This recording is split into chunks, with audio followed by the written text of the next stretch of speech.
Well, for anyone asking before Saturday what Clemson had to play for, I guess they answered that at the Carrier Dome. They're going to play for pride. They're going to play because they're competitors, and they finished off the Orange 34-14. They've got a date with Wake coming up on Saturday. We got Jason Priester on the line from allclemsontigers.com. Check out his work right there. We appreciate Jason being here every week for us. Jason, how's it going? It's going pretty good, man. How about you? I'm doing just fine. Holding on to the last few days of summer here, but we've got a different perspective on that up here. We love these 82-degree days. We like to hold on to them. You're trying to get rid of the 90-some degree days and enjoy fall. We're fixing to have some nights in the 40s here, so I'm kind of looking forward to it. Okay. All right. I'm not, but okay. This Clemson defense made a statement. Garrett Schrader's a guy that's going to run the ball, and he's hurt them in the past at times. Of course, last season's game was close, but 5 sacks, 3 forced fumbles, good defensive effort. Absolutely. I thought the tackling was a little shoddy early on, but I thought they really settled in and, kind of asserted themselves on the defensive side from the get-go. That defensive line was just downright disruptive, particularly early. Just harassed Garrett Schrader all day long. Maybe might have been one of Justin Masco's best games yet. TJ Parker's probably a true freshman, might be the best defensive lineman on the field, man. I mean, he just continues to get better every week.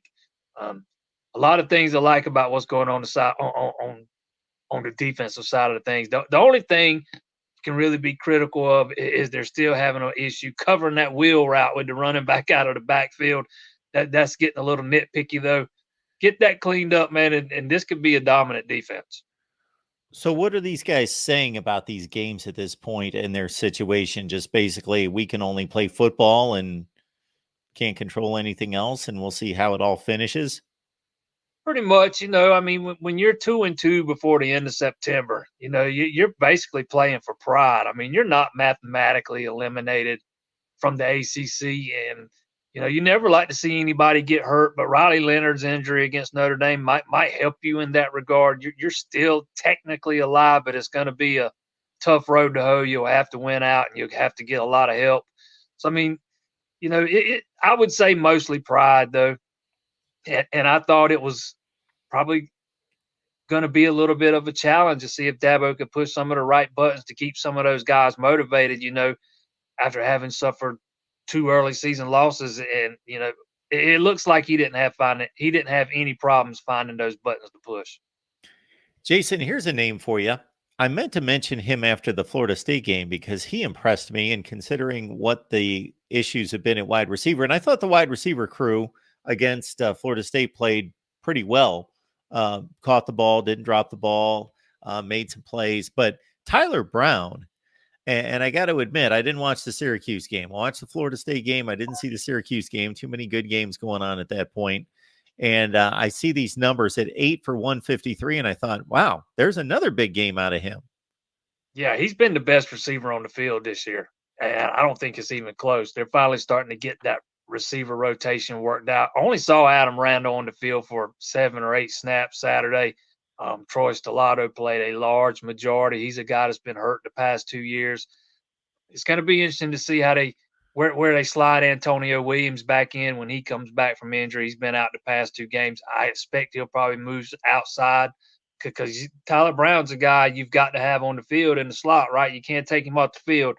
So I expect we'll start seeing a lot of, especially in the 3 wide receiver sets, Bo Collins, Antonio Williams, Tyler Brown with Stellato worked in. We'll see if Adam Randall can work his way back in. He just looks like a guy that's having trouble coming back from those knee injuries. I don't know if it's mental or what. He's just looks like he's running in quicksand out there at times, playing timid. But I'm with you. I thought the wide receivers played much better, over the past couple of weeks. Some of those guys starting to separate themselves. And again, Troy Stellato being one, Tyler Brown being one. Those are guys you got to have on the field because they're producing.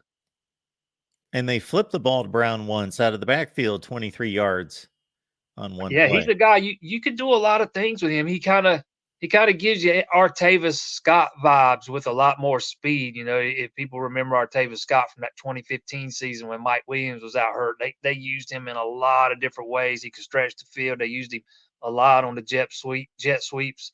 So Brown gives you that same kind of versatility. We'll see how creative they get with him. I hope people remember Artavis Scott. Yeah, he was a bit underappreciated maybe across the country. That guy caught like 85 or 90 balls a year. He had a huge season in 2015 when Mike Williams went out with that neck injury and Clemson made that first run to the playoff. He was such a big part of that thing, man. And he's an analyst on the Clemson coaching staff now. If you know, so for people that don't already know that.